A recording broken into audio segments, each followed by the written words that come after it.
Hello, very good morning, dear all students. Welcome you all in Civil Engineering Gurukul. Students, आज से हम लोग 5th semester का एक नया सब्जेक्ट इरिगेशन इंजीनियरिंग को स्टार्ट करेंगे। जैसे कि आप लोगों को पता है, आज से 5th सेमेस्टर के जो सिलेबस हैं, ये जो सब्जेक्ट है स्टार्ट होने जा रहे हैं। तो मैं इरिगेशन इंजीनियरिंग पढ़ाने जा रहा हूँ अभी आप लोगों को। तो आज ये इरिगेशन इंजीनियरिंग का पहला लेक्चर है, जिसमें हम लोग इरिगेशन इंजीनियरिंग के जस्ट बेसिक्स के बारे में देखेंगे। यहाँ पे हम कुछ सिलेबस की भी बात नहीं करेंगे, सिर्फ इरिगेशन इंजीनियरिंग होता है क्या है और उसके रियल लाइफ रिलेवेंट क्या क्या है, और इरिगेशन इंजीनियरिंग का ज़रूरत सिविल इंजीनियरिंग के अंदर में क्यों पड़ा, इसके बारे में आज हम बात करेंगे। ठीक है, सो चलिए स्टार्ट करते हैं। आज के इस लेक्चर में हम लोग इंट्रोडक्शन ऑफ इरिगेशन इंजीनियरिंग। जैसे कि आपको पता है, हमारे साथ बहुत लोग जुड़ चुके हैं जो आपको काफ़ी गाइड करेंगे। जैसे कि अनिल सर हैं, मैं खुद पढ़ा रहा हूँ साथ में। उसके अलावा आपके साथ और भी फैकल्टी मेंबर जुड़े हुए हैं जो आपको काफ़ी गाइड करेंगे। ऐसे अनिल कुमार गुप्ता सर हैं, जिनका काफ़ी अच्छा टीचिंग एक्सपीरियंस है, 4 सालों का टीचिंग एक्सपीरियंस है सिविल में। दीपक सर हैं, इनका भी अच्छा खासा एक्सपीरियंस रहा है सिविल में, 4 सालों का। उसके अलावा सत्यम सर हैं, इनका भी टीचिंग एक्सपीरियंस 4 साल का रहा है। तो हमारे साथ सारे लोग जुड़ चुके हैं अभी, और आने वाले समय में धीरे धीरे उनका भी वीडियोस कहीं हो सकता है तो अपलोड हो, लेकिन वो आपको गाइड करेंगे किसी भी तरीके से, है ना। तो जैसे सत्यम सर है, काफ़ी नॉलेज है इनको, ये भी एमटेक किए हुए हैं ट्रांसपोर्टेशन इंजीनियरिंग से। इसके अलावा सारे लोग काफ़ी एक्सपीरियंसड हैं, सो आप लोग को काफ़ी गाइड करेंगे। ओके, सो आप लोग को काफ़ी बेनिफिट होगा सिविल इंजीनियरिंग गुरुकुल्स के द्वारा। जो भी डाउट्स रहेंगे पर्टिकुलर सब्जेक्ट में, जो भी क्लासेस चल रहा है उसमें आपको डाउट को क्लियर किया जाएगा। ओके, तो चलिए स्टार्ट करते हैं आज के इस सब्जेक्ट को। सो स्टूडेंट्स, आज सबसे पहले हम आपको पिक्चोरियल व्यू दिखाएंगे और उससे रिगार्डिंग इरिगेशन इंजीनियरिंग के रिगार्डिंग जो भी बेसिक कॉन्सेप्ट है उसकी बात करेंगे। अभी हम कहीं सिलेबस में नहीं जा रहे हैं। ओके, सो जैसे कि आप इस फिगर में देख पा रहे हैं स्टूडेंट्स, इरिगेशन इंजीनियरिंग। सबसे पहले आप इस इमेज को देख करके क्या सोच रहे हैं? देखिए, इमेज आपको देख करके ये लग रहा है कि यहाँ पे एक क्या है, एक यहाँ पे एक पाइप आ रहा है, और पाइप के साथ में जो है यहाँ से वाटर जो है यहाँ से क्या हो रहा है, एलिमिनेट हो रहा है, निकल रहा है बाद में, और जा कर के यहाँ पे जो हमारा फार्म लैंड है, यहाँ पे जो फार्म लैंड है इधर में, यहाँ पे जा कर के क्या हो रहा है, उसको इरिगेट कर रहा है। मतलब उसको क्या कर रहा है, पानी उसको प्रोवाइड कर रहा है, उसके नरिशमेंट के लिए, उसके क्या है, प्लांट्स को ग्रोथ करने के लिए पानी क्या कर रहा है, वो दे रहा है। ठीक है, कौन? ये पाइप। ठीक है, तो देखिए इससे आप इस इमेज से ये समझ में आ रहा है कि जो हमारे प्लांट्स है, प्लांट्स में जो वाटर के रिक्वायरमेंट्स है, अब वाटर के रिक्वायरमेंट्स 2 तरीके से फुलफ़िल होता है, एक तो नेचुरल तरीके से, दूसरा आर्टिफिशियल तरीके से। तो जो नेचुरल तरीके से फुलफ़िल होता है, जैसे कि रेनिंग होता है, रेनिंग की वजह से जो भी पानी का फुलफिलमेंट है वो इरिगेशन के अंदर में नहीं आता है। ओके, सो इरिगेशन के अंदर में ये आता है कि आर्टिफिशियल प्रोसेस के द्वारा, आर्टिफिशियल प्रोसेस यानी कि जैसे कि नहर के द्वारा, जिसको हम लोग कैनाल कहते हैं, या फिर पाइप के द्वारा, लिफ्ट इरिगेशंस मतलब होता है पाइप के द्वारा मोटर चला करके, या फिर पंप के द्वारा जो हम लोग क्या करते हैं, पानी को प्रोवाइड करते हैं फार्म लैंड में, उसको हम लोग इरिगेशन कहते हैं। तो इन सिंपल वर्ड में अगर मैं आपको बताऊं कि इरिगेशन क्या है, तो इरिगेशन क्या है, एक प्रोसेस है जिसके द्वारा हम लोग आर्टिफिशियल तरीके से, याद रखिएगा आर्टिफिशियल नॉट नेचुरल, रेनिंग नहीं आता है इसके अंदर में। ठीक है, आर्टिफिशियल तरीके से, जैसे कि कैनाल्स के द्वारा, या वो वेयर एंड बैराज के द्वारा कर रहे हैं, या रिवर्स के द्वारा कर रहे हैं, या फिर पंप से कर रहे हैं आप लिफ्ट इरिगेशन के थ्रू। तो ये सारा क्या आता है, इरिगेशन के अंदर में आता है। और जिस ब्रांच में हम लोग स्टडी करते हैं, इंजीनियरिंग के जिस ब्रांच में हम इसके बारे में स्टडी करते हैं, उसको हम लोग क्या कहते हैं, इरिगेशन इंजीनियरिंग कहते हैं। सो अगर हम एक वर्ड में इसको डिफाइन करें कि इरिगेशन इंजीनियरिंग क्या है, तो irrigation engineering is nothing but A branch of or important discipline of civil engineering in which we study about the process of fulfilling the water requirement of crop through what artificial process like dam, okay, like canals, like rivers and all that. Okay, so irrigation engineering मतलब होता है कि artificial process के द्वारा, artificial तरीके से जो भी हम वाटर का रिक्वायरमेंट को फुलफ़िल करते हैं प्लांट को, उसके पूरे ग्रोथ के लिए, स्टार्टिंग जब हम उसको क्या करते हैं, सोन करते हैं, उसे लेकर के लास्ट के हार्वेस्टिंग तक जो भी वाटर का रिक्वायरमेंट का फुलफिलमेंट होता है, उसे हम लोग इरिगेशंस कहते हैं। और देखिए इरिगेशन इंजीनियरिंग के अंदर में आते हैं कि जो भी इससे रिगार्डिंग कंस्ट्रक्शंस है, जैसे कि डैम का कंस्ट्रक्शन है, उसके अलावा आपका वेयर एंड बैराज का कंस्ट्रक्शंस है, इन सारी चीज़ों के बारे में स्टडी हम करते हैं इरिगेशन इंजीनियरिंग के अंदर में। ओके, तो चलिए नेक्स्ट स्लाइड की ओर चलते हैं, आपको दिखाते हैं कि इरिगेशन इंजीनियरिंग होता है क्या है। जैसे कि आप यहाँ पे स्लाइड में देख पा रहे हैं, यहाँ पे इस स्लाइड में आप देख रहे हैं कि इरिगेशंस क्या है, लिखा हुआ है यहाँ पे, डिफाइन किया गया है। सो जैसे कि मैंने आपको बताया, इरिगेशन क्या है, irrigation is defined as a process of supplying water to crop artificially. ये चीज़ आपको ध्यान में रखना है कि जो भी हम सप्लाई कर रहे हैं वाटर का, कैसा कर रहे हैं, आर्टिफिशियली कर रहे हैं। Okay, so the science of planning and designing of water supply system to plant crops for their normal growth during the period of no rainfall with the help of dam, where barrage, reservoirs and canal system with the headworks, cross drainage works and miscellaneous work of canal like canal fall is called irrigation engineering. Okay, so अभी आपको इतना समझना है, क्योंकि अभी आप initiate कर रहे हैं, तो अभी आपको इतना ही समझना है कि आर्टिफिशियल प्रोसेस के द्वारा जो भी हम वाटर की रिक्वायरमेंट को फुलफ़िल करते हैं, प्लांट को या क्रॉप्स को, उसे हम लोग इरिगेशन कहते हैं। ओके, सो देखिए इसमें क्या होता है कि इरिगेशन जैसे हम कर रहे हैं, तो इंजीनियरिंग के इरा के हिसाब से हम क्या क्या इसमें कर सकते हैं, इम्प्लीमेंट कर सकते हैं। जैसे कि इरिगेशन के लिए आपको डैम बनाना पड़ेगा, वेयर बनाना पड़ेगा, बैराज है, रिजर्वायर्स है पानी को स्टोर करने के लिए, कि जब रेनफॉल नहीं हो रहा है उस वक्त आप कैसे पानी को प्रोवाइड करें क्रॉप्स में। अब रेनफॉल हो ही नहीं रहा है तो उसके लिए क्या करना पड़ेगा, आपको रिजर्वायर बनाना पड़ेगा। रिजर्वायर मतलब होता है कि जो पानी को कैपेसिटी होता है स्टोर करने का, रिजर्व करने का, है ना, तो उसके लिए हम रिजर्वायर बनाते हैं। अभी आगे हम लोग सारी चीज़ों को एक एक करके पढ़ेंगे, अभी बस आपको बेसिक्स चीज़ मैं आपको बता रहा हूँ कि क्या होता है इरिगेशन इंजीनियरिंग। ओके, सो रिजर्वायर्स के बारे में पढ़ेंगे, उसके बाद कैनाल सिस्टम यानी नहर, देखते होगा आप लोग कि नहर होता है हर एक गांव में, वहाँ से नहर से निकल करके छोटा छोटा डिस्ट्रीब्यूटरी, मतलब उससे भी छोटा निकलता है, उसके बाद हमको खेतों में पहुँचाया जाता है पानी को, है ना। उसके अलावा विद हेडवर्क्स, अब हम जो कैनाल्स होता है, कैनाल से अगर हम पानी को छोटे नहरों में लेके जाना चाहते हैं, मतलब स्मॉल रिवर्स में, तो वहाँ पर हम लोग क्या करना पड़ता है, हेडवर्क करना पड़ता है। ठीक है, तो उसके बारे में हम लोग बात करेंगे। उसके अलावा क्रॉस ड्रेनेज वर्क क्या होता है ये भी बात करेंगे। उसके अलावा मिसलेनियस और भी जो इससे रिगार्डिंग इरिगेशन इंजीनियरिंग से रिगार्डिंग जो भी चीज़ें हैं उसको हम बात करेंगे। ओके, सो आई होप कि आपको समझ में आ गया होगा कि इरिगेशन इंजीनियरिंग क्या है। पहले तो इरिगेशन मतलब आर्टिफिशियल प्रोसेस के द्वारा जो भी वाटर के रिक्वायरमेंट्स है प्लांट को या क्रॉप्स को ग्रोथ करने के लिए, उसे इरिगेशन कहते हैं, याद रखिएगा, आर्टिफिशियली। ओके, और इंजीनियरिंग के जिस भी डिसिप्लिन्स में इसके बारे में हम स्टडी करते हैं उसको इरिगेशन इंजीनियरिंग कहते हैं। ओके, सो चलिए कुछ और इमेज हम आपको दिखाएंगे ताकि आपका जो कॉन्सेप्ट है बिल्कुल क्लियर हो जाए। आज के इस लेक्चर में सिर्फ हम बेसिक कॉन्सेप्ट की बात कर रहे हैं, सिर्फ हम चैप्टर्स को समझ रहे हैं कि आखिर ये जो हमारा सब्जेक्ट है इसमें हमें पढ़ना क्या है, आखिर हमें आगे इसके बारे में क्या क्या जानना है इरिगेशन के अंदर में, इस चीज़ के बारे में भी हम बात कर रहे हैं। कुछ हम अभी सिलेबस नहीं पढ़ा रहे हैं। ओके, सो आप लोग ध्यान से देखिएगा। तो जैसे देखिए यहाँ पे इरिगेशन से एक और फिगर मैं दिखा रहा हूँ, वही चीज़ है यहाँ पे भी देखिए, यहाँ पे इस फिगर में आपको देखने से समझ में आ रहा होगा कि यहाँ पे देखिए पानी आ रहा है, और यहाँ से क्या हो रहा है, ये पानी जो है यहाँ से निकल करके ये फार्म लैंड्स में यहाँ पे क्या हो रहा है, यहाँ पे जा रहा है, ताकि जो क्रॉप्स है उसको क्या कर रहा है, क्रॉप्स में वाटर का जो रिक्वायरमेंट्स है, जो वाटर की ज़रूरत है, आप सभी जानते हैं कि क्रॉप्स को फुलफिलमेंट के लिए, क्रॉप्स के ग्रोथ के लिए पानी की ज़रूरत होती है। विदाउट पानी कोई भी क्रॉप ग्रोथ नहीं कर सकता है। तो इसके लिए जो भी हम आर्टिफिशियल, देखिए ये आर्टिफिशियल प्रोसेस है, ऐसा तो नहीं है कि नेचुरली ऐसा हो रहा है। ये हम पाइप बनाए, पाइप बनाने के बाद इसमें सिस्टम्स लगा है, इससे हमारा वाटर क्या हो रहा है, बाहर निकल रहा है, तब जा करके ये फार्म लैंड को इरिगेट कर रहा है। So that is called irrigation engineering. Okay, so irrigation engineering nothing but a artificial process of to fulfil the requirement of water for the crops and plants. और भी बहुत सारी चीज़ आर्टिफिशियल हो सकते हैं, नहर बनाते हैं हम लोग, डैम्स बनाते हैं, रिजर्वायर्स बनाते हैं, तो इन सारी चीज़ों के बारे में हम लोग स्टडी करते हैं इरिगेशन के अंदर में। ओके, सो आई होप कि आपका जो कॉन्सेप्ट है ये फिगर्स वगैरह से क्लियर हो रहा होगा। ठीक है, इसलिए मैं बहुत सारी इमेज इसमें आपके लिए इंसर्ट किया हूँ ताकि पहले आप इमेज से समझो, कोई भी थ्योरेटिकली मैं चीज़ नहीं पढ़ा रहा हूँ अभी, आप इमेज से समझ जाओगे तो फिर आपको जब सब्जेक्ट स्टार्ट होगा तो आपको बहुत मज़ा आएगा इस चीज़ के बारे में पढ़ने में। ओके, सो नेक्स्ट स्लाइड है, आप देख सकते हैं इरिगेशन इंजीनियरिंग के बारे में एक और स्लाइड है। यहाँ पे भी आप यही चीज़ देख रहे होंगे, इस फिगर में आपको यही समझ में आ रहा होगा। यहाँ भी एक पाइप आया है, पाइप से यहाँ पे पानी निकल रहा है, यहाँ भी पाइप है, पाइप से पानी यहाँ आ रहा है, इलिमिनेट हो रहा है, यहाँ भी वही चीज़ है।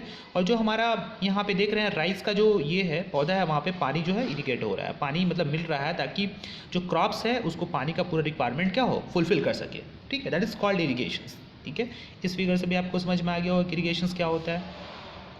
सो मैं ज़्यादा से ज़्यादा इमेज के थ्रू मैं आपको इस लेक्चर से समझाना चाहता हूँ कि इरिगेशन क्या होता है और आपको इसमें क्या पढ़ना है। ओके, मैं कुछ सिलेबस नहीं पढ़ा रहा हूँ। ओके, सो देखिए नेक्स्ट स्लाइड है। अब नेक्स्ट स्लाइड में आपको ये समझ में आ रहा है कि यहाँ पे डैम है। डैम मतलब कि एक यहाँ पे कंक्रीट से बना स्ट्रक्चर्स है और यहाँ से वाटर क्या हो रहा है, सरप्लस होकर के नीचे की ओर आ रहा है। आप अब बस इतना ही समझिए, मैं इरिगेशन जब पढ़ाऊंगा, जब एक एक करके टॉपिक वाइज, तो सारा समझ में आ जाएगा। तो भी क्या है, ये भी एक इरिगेशन का एक क्या है, पार्ट है। हम लोग डैम को क्या करते हैं, कंस्ट्रक्ट करते हैं, वाटर को क्या करने के लिए, डाइवर्ट करने के लिए, वाटर को रिजर्वायर बनाते हैं, वाटर को स्टोर करने के लिए, बहुत सारी चीज़ें जिसके बारे में हम लोग पढ़ेंगे अभी। ठीक है, सो ये स्लाइड्स थे और नेक्स्ट स्लाइड में आपको दिखाते हैं फिर से इरिगेशन का जो भी इंपॉर्टेंट है। देखिए नेक्स्ट स्लाइड में आप देख पा रहे हैं, ये भी देखिए, ये क्रॉस ड्रेनेज वर्क है। यहाँ पे हेड रेगुलेटर वगैरह का यूज़ किया गया है, जिसके बारे में हम लोग आगे पढ़ेंगे डिटेल्स में कि हेड रेगुलेटर्स क्या होता है, फिश लैडर क्या होता है, क्रॉस ड्रेनेज वर्क क्या होता है, बहुत सारी चीज़ें जिसके बारे में हम लोग को डिटेल्स में पढ़ना है। बस ये फिगर आप देख रहे हैं, इस फिगर को देख करके बस आपको यही समझना है कि वाटर जो हमारा आर्टिफिशियल प्रोसेस के द्वारा जो भी रिवर्स में वाटर आ रहा है, उसको कैसे हम लोग छोटे छोटे नहर में डाइवर्ट करते हैं, कैसे हम मेन रिवर से कैनाल्स को निकालते हैं, ये सारी चीज़ों के बारे में हम लोग इरिगेशन के अंदर में पढ़ेंगे। ठीक है, नेक्स्ट स्लाइड है हमारा इस तरीके से, नेक्स्ट स्लाइड है इम्बैकमेंट ऑफ डैम्स का है। तो डैम्स के बारे में हम लोग स्टडी करते हैं इरिगेशन के अंदर में। तो ये डैम्स आप देख पा रहे हैं यहाँ पे, ये डैम्स जो है, डैम्स का मेनली काम है कि जैसे जो रिवर से पानी जो आ रहा है, उसके रिवर का पानी को हम लोग कैसे मेन कैनाल से हम लोग मतलब जो और भी छोटे छोटे जो मेन रिवर्स उसे छोटे छोटे कैनाल में कैसे डाइवर्ट करते हैं, इस फिगर से आपको ये समझ में आ रहा होगा। और यहाँ पे देखिए ये कंक्रीट से बना स्ट्रक्चर है, ठीक है, सॉरी इम्बैकमेंट है, और इम्बैकमेंट के थ्रू वाटर को रोक करके और वाटर को क्या किया जा रहा है, प्रोवाइड किया जा रहा है दूसरे जगहों पे। ठीक है, दूसरी जगह जब भेजा जा रहा है। ठीक है, ये डैम का और भी काम होता है, इलेक्ट्रिसिटी को जनरेट करने के लिए डैम में पानी स्टोर करके फिर उसको इलेक्ट्रिसिटी को जनरेट किया जाता है। बहुत सारी चीज़ें हैं जिसके बारे में हम लोग पढ़ेंगे इरिगेशंस के अंदर में। अब डैम्स का क्या क्या काम होता है, डैम्स का बहुत सारा काम होता है। पानी को इरिगेशंस इलेक्ट्रिकल एनर्जी के लिए, मतलब वाटर से हम लोग इलेक्ट्रिकल एनर्जी को प्रोवाइड बनाते हैं, उसके लिए भी हम लोग डैम्स के अंदर में पढ़ते हैं। ठीक है, तो ये सारी चीज़ें, बट आपको इरिगेशंस के बारे में पढ़ना है यहाँ पे। सो आई होप कि बहुत सारी चीज़ें आपको क्लियर हो गई होंगी यहाँ तक।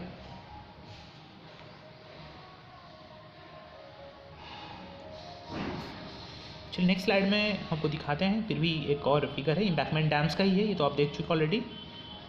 देखिए ग्रेविटी डैम्स, ठीक है, ये बहुत ही इंपॉर्टेंट टाइप का डैम है सिविल के अंदर में, जो कि अब अपने पूरे जो वाटर से उसको अपने वेट के कारण क्या करता है, उसको स्टोर करता है, और उसके बाद जहाँ पे वाटर का रिक्वायरमेंट्स है वहाँ पे वाटर को प्रोवाइड करता है। तो ये भी डैम्स का टाइप है। सो स्टूडेंट्स, आपको ये समझ में आ रहा होगा कि इरिगेशन के अंदर में हम क्या क्या के बारे में जानेंगे, डैम्स के बारे में जानेंगे, रिजर्वायर्स के बारे में जानेंगे, और जो भी प्रोसेस है आर्टिफिशियल प्रोसेस के द्वारा जो भी प्लांट्स है, प्लांट को सर्वाइव करने के लिए जो वाटर की रिक्वायरमेंट्स है, किस किस तरीके से उसको प्रोवाइड किया जा सकता है, उसके लिए क्या क्या कंस्ट्रक्शन करने पड़ेंगे, इन सारी चीज़ों के बारे में हम लोग इरिगेशन के अंदर में पढ़ते हैं। ओके, सो और आप देख पा रहे हैं यहाँ पे ये पूरा लेआउट है एक कैनाल्स का, जहाँ पे जो मेन कैनाल होता है उसके अलावा डाइवर्जन हेडवर्क होता है, कैसे हम मेन रिवर से पहले हम लोग निकालते हैं कैनाल्स को, और कैनाल से कैसे हम स्मॉल रिवर निकाल करके डिस्ट्रीब्यूटरी तक पहुँचे। जैसे देख रहे हैं यहाँ पे मेन रिवर है, मेन रिवर से यहाँ पे फिर निकाला गया है कैनाल्स को, कैनाल से यहाँ पे फिर यहाँ पे छोटा कैनाल निकाला गया है, फिर छोटे कैनाल से यहाँ पे आने के बाद में फिर यहाँ से माइनर निकाला गया है, माइनर से फिर ले जाकर के यहाँ पे आगे में जाकर डिस्ट्रीब्यूटर निकाला गया। सो पूरा प्रोसेस है कि कैसे हम लोग पानी को, जो रिवर्स का पानी होता है कैनाल से माइनर में, माइनर से डिस्ट्रीब्यूटरी में। स्टूडेंट्स, बहुत सारे टर्म आपको नहीं समझ में आ रहा होंगे, जैसे माइनर है, डिस्ट्रीब्यूटरी है, तो इसके बारे में हम लोग आगे बात करेंगे, क्योंकि अभी स्टार्टिंग है। माइनर मतलब समझिए, इसे जो कैनाल होता है, कैनाल से जो हम वाटर को निकालते हैं तो वहाँ पे माइनर होता है, फिर से हमें फिर स्मॉल बंच बनाते हैं, देखते हो कि खेतों में फिर स्मॉल बना करके फिर पहुँचाया जाता है खेतों तक पानी को, छोटा सा एक पार्ट होता है, उसको डिस्ट्रीब्यूटरी कहते हैं। तो ये सारी चीज़ों के बारे में हम लोग यहाँ पे पढ़ रहे हैं, मतलब एक कंप्लीट कवरेज है आपका पूरे जो वाटर के रिक्वायरमेंट्स है प्लांट के लिए, किस तरीके से करते हैं, क्या क्या कंस्ट्रक्शन करना पड़ेगा, इन सारी चीज़ों के बारे में पढ़ रहे हैं हम लोग इरिगेशन के अंदर में।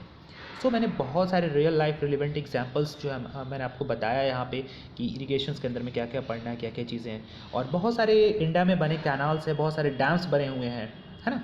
तो जैसे कि इंदिरा गांधी कैनाल्स है जो कि निकलता है वहाँ पे सतलज रिवर से, वहाँ पे निकलता है, और वहाँ पे मैक्सिमम एरिया गुजरात को इरिगेट करता है, फिर राजस्थान में जाता है। तो वो सब क्या है, इंदिरा गांधी कैनाल, जो कि सबसे बड़ा कैनाल है इंडिया का।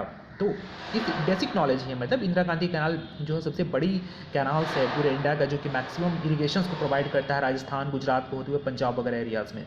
ठीक है। अब देखिए इसी तरीके से और भी बहुत सारे प्रोजेक्ट्स हैं जो कि बनाए गए हैं, जो कि रिवर्स को क्या करते हैं, रिवर से जो पानी को लेकर के स्टोर करते हैं। जैसे कि फरक्का बैराज है जो कि आपका वेस्ट बंगाल और बिहार के वाटर्स को, जो ये गंगा और रिवर के अक्रॉस में वो है। तो इस तरीके से बहुत सारी चीज़ें हैं जो कि रियल रिलीवेंट एग्जाम्पल्स है। जैसे कि आपने सुना होगा हीराकुंड डैम के बारे में, है ना, हीराकुंड डैम के बारे में सुना होगा। इसके अलावा और भी बहुत सारे डैम्स हैं जिससे हम लोग इरिगेशन को क्या करते हैं, प्रोवाइड करते हैं क्रॉप्स के लिए, ठीक है। तो ये सारी चीज़ें हैं इरिगेशंस के अंदर में। अब देखिए जैसे कि मैं आपको बता रहा था कैनाल्स के बारे में, ये तो सब कुछ देखा होगा और सबको पता होगा। अब देख रहे हैं यहाँ पे ये कैनाल्स है, इसी को लोग नहर कहते हैं हिंदी में, इंग्लिश में कैनाल्स कहते हैं, हिंदी में नहर कहते हैं। सो आपका ये मान लीजिए कैनाल्स है और यहाँ पे देख रहे हैं अपना का फार्म लैंड है, ये आपका फार्मिंग लैंड है जहाँ पे आपको इरीगेट करना है। तो ये कैनाल जा रहा है आगे जा करके, यहाँ से फिर माइनर निकलेगा, सॉरी डिस्ट्रीब्यूटर निकलेगा, फिर खेतों तक पानी को यहाँ पे पहुँचाया जाता है। तो मतलब क्या है, ये भी एक इरीगेशन का क्या है, टाइप है। अब नहर तो हम लोगों ने आर्टिफिशियल ही बनाया है ना, अब नहर को हम लोगों ने एक्सकैवेट किया, एक्सकैवेट करने के बाद रिवर से पानी को डाइवर्ट किया है। तो क्या है, ये एक आर्टिफिशियल प्रोसेस है। तो ये भी क्या है, इरिगेशंस के अंदर में आता है। बहुत ही ज़्यादा इंपॉर्टेंट पार्ट है कैनाल, क्योंकि कैनाल्स के द्वारा हम लोग मोस्टली इरिगेशंस के रिक्वायरमेंट को हम लोग फुलफिल करते हैं खेतों के अंदर में। So this is the important part of irrigation system. So I hope कि आपको बहुत सारे जो फिगर्स हैं, इमेजेस हैं, इन सब के जो कॉन्सेप्ट है वो क्लियर हो रहे होंगे, ठीक है। अभी आप लोगों को कुछ हम थ्योरेटिकल नहीं पढ़ा रहे हैं, क्योंकि मुझे पता है सबसे पहले मैं आपको अगर इमेज के थ्रू हमको दिखाएंगे तो आपको ज़्यादा क्लियर हो पाएगा, तब जाकर हम सब्जेक्ट को स्टार्ट करेंगे, ठीक है। सो स्टूडेंट्स ये भी देख पा रहे हैं, अब ये भी कैनाल्स है, ठीक है। कैनाल्स मतलब नहर है ना, रिवर से पहले पानी कैनाल्स में आता है, कैनाल्स फिर माइनर्स में आता है, माइनर से तब जाकर के खेतों में डिस्ट्रीब्यूटर में पहुँचता है। सो बहुत सारे स्टेप्स हैं इसके लिए, है ना। तो ये भी देख रहे हैं लिफ्ट इरिगेशन का एक टाइप है, ठीक है। जैसे कि कैनाल क्या है, सरफेस इरिगेशन। इसके लिए हमको ये जो हमारा कैनाल्स होता है, वो कैनाल्स क्या होता है, कैनाल में हम कोई पंप नहीं लगाते हैं। कैनाल क्या होता है, सेल्फ ग्रेविटी के कारण जो अपने पानी को फ्लो करता है कैनाल्स, ठीक है।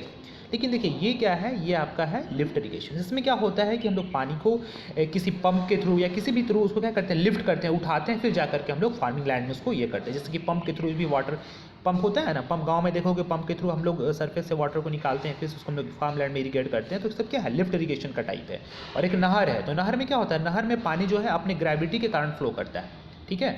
तो होता है सरफेस इरीगेशन। सो इस टाइप की बहुत सारी चीज़ें हम लोग इरीगेशन के अंदर में पढ़ते हैं। सो बहुत सारा कॉन्सेप्ट मैंने आपको इरिगेशंस के बारे में आज बेसिक कॉन्सेप्ट दिया है, जो रियल लाइफ एग्जांपल्स है, जो आप हमेशा देखते हैं, जिसके बारे में आपको पता है, मैंने उसी के बारे में इलोबरेट कर रहा हूँ, ठीक है। कुछ नया नहीं पढ़ा रहा हूँ मैं, ताकि आपको कुछ नया नहीं लगे अभी, है ना। अब देखिए सरफेस इरिगेशन जैसे मैंने बताया। अब देखिए आपने खेतों में देखा है, अपने फार्मिंग लैंड्स में देखा है कि इस टाइप से दो यहाँ पे बनाया जाता है, और उसके बीच में जो है पानी को यहाँ पे दिया जाता है, ताकि जो वाटर है इसके किनारे किनारे जो भी यहाँ पे ये क्या है, यहाँ पे आप देख पा रहे हैं ना, क्रॉप से उसको पानी को फुलफिलमेंट हो। तो ये टाइप्स ऑफ इरिगेशन के एक टाइप है। तो हम जब आगे पढ़ेंगे सरफेस इरिगेशन में टाइप ऑफ इरिगेशंस के बारे में, तो उसके अंदर में मैं बताऊंगा कौन कौन से इरिगेशंस होते हैं। बहुत टाइप के इरिगेशंस होते हैं, ठीक है। सो ये सरफेस इरिगेशंस का टाइप था। सो आई होप कि आपको बहुत सारी नई जानकारी इरिगेशंस के बारे में आज के इस लेक्चर से आपको मिली होंगी। मैं लेक्चर्स बनाऊंगा अभी, ये सिर्फ और सिर्फ इंट्रोडक्शंस है। सो आप लोग बस इस वीडियो को देखो, और इस वीडियो के थ्रू जो है इमेजेस जो इसमें दिए गए हैं, उन सारे इमेजेस को एक बार 2 बार 3 बार देखो, ताकि आपको इस सब्जेक्ट के साथ बिल्कुल मज़ा आने लगे, बिल्कुल इंटरेस्ट हो जाए कि नहीं हमको इसके बारे में जानना है, ठीक है। सो स्टूडेंट्स ये था हमारा irrigation, introduction of irrigation engineering का स्लाइड्स। और स्टूडेंट्स इरिगेशन इंजीनियरिंग बहुत ही बड़ा डिपार्टमेंट है। ये सिर्फ सिविल के अंदर में इरिगेशन इंजीनियरिंग इरिगेशन डिपार्टमेंट है, इसके अंदर में बहुत सारी वैकेंसियाँ सिविल की होती हैं। सो वहाँ पे भी आपको बहुत सारा अपॉर्चुनिटी होता है एज ए सिविल इंजीनियरिंग काम करने का, कि आपको डैम बनाना पड़ता है, डैम का मेंटेनेंस रखना पड़ता है। आप वहाँ पे जो भी रेगुलेटिंग स्ट्रक्चर्स है, जैसे कि डाइवर्जन हेडवर्क्स होते हैं, उनको हमें रेगुलेट करना पड़ता है, उनको मतलब उनको हमको क्या करना पड़ता है, सेफ रखना पड़ता है, उनके लिए सेफ्टी फैक्टर सेफ्टी लेकर चलना पड़ता है। तो बहुत सारी चीज़ें जिसके अंदर में पढ़ते हैं। So this is and part of my video lectures. So I hope कि आपको बहुत नई जानकारी इस लेक्चर्स में मिली होंगी। और इरिगेशन इंजीनियरिंग का जो नेक्स्ट हमारा वीडियोज़ आएगा, उसमें हम लोग बात करेंगे आपके सिलेबस के बारे में, कि आपका जो सेमेस्टर 5 है उसमें इरिगेशन इंजीनियरिंग के अंदर में क्या क्या पढ़ना है, कितने मार्क्स के कवर होंगे आपके, इसके अलावा आपके क्या सब्जेक्ट कोड हैं, क्या हमारा प्लान्स होगा इस चैप्टर को, इस सब्जेक्ट को ख़त्म करना है, किस तरीके से हम लोग करेंगे। सो इन सारी चीज़ों के बारे में हम लोग आगे के लेक्चर्स में देखेंगे। So thank you everyone for watching this. So God bless you all, stay tuned.